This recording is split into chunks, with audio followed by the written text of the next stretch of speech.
دوستان اینجا 4 تا پیچ داره، این هم پیچاشو میبندیم.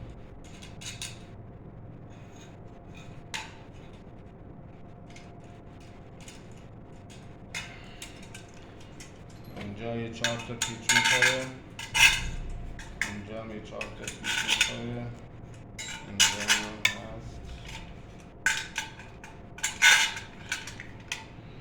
2 تا گیره داره، گیره هاشو میبندیم.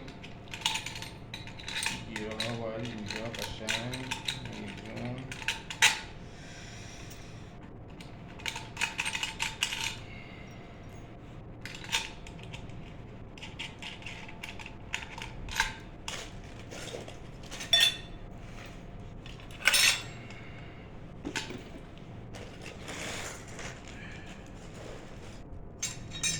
که از این گیره ها اینا میبندیم که این 2 تا گیره ها بازوی نگه دارن که چی؟ که دیشه کیپشه که تکون نخوره.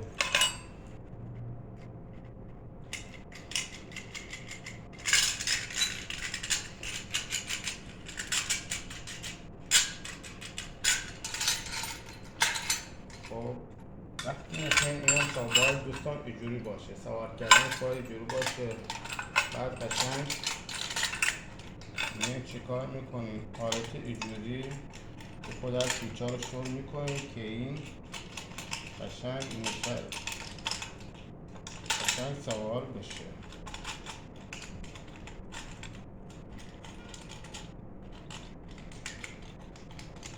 دوستان توجه کنن که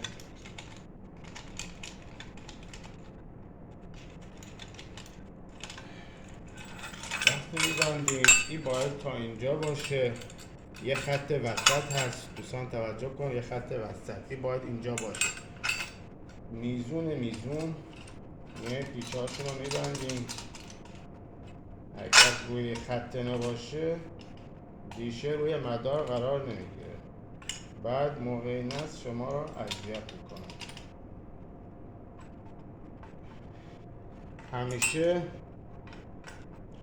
پایین نبندید، همیشه پایشو اینجا ببندید، چون پایین ببندید فشار بازو میاد.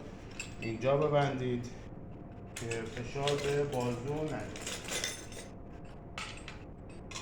با آچار 12 اینا رو یه خورده ست میکنید.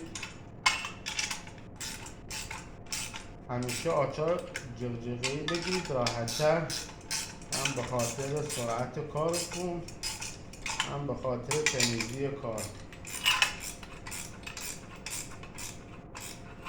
خب دوستان ما اینجا تموم کردیم، پایه بستیم، یک کار تمیز. خب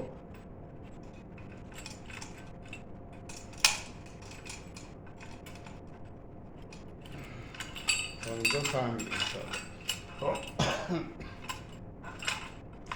دوستان یه پایه هست، پایه مال یه پایه که LMB رو میگیره، اینم باید ببندیم که بتونیم LMB رو روی پایه نصب کنیم. اینجا یه پیچ میخوره، پیچاشو میبندیم، پیچ 10 میخوره. اینجا پایینش هم یه پیچ دیگه میخوره.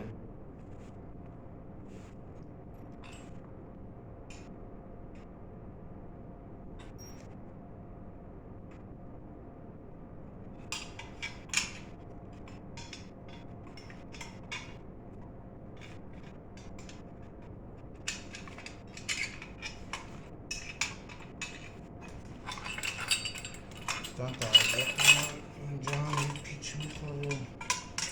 همیشه اینو زیاد صفر نکنید، اول چیزشو پیدا بکنید بعد صفر کنید.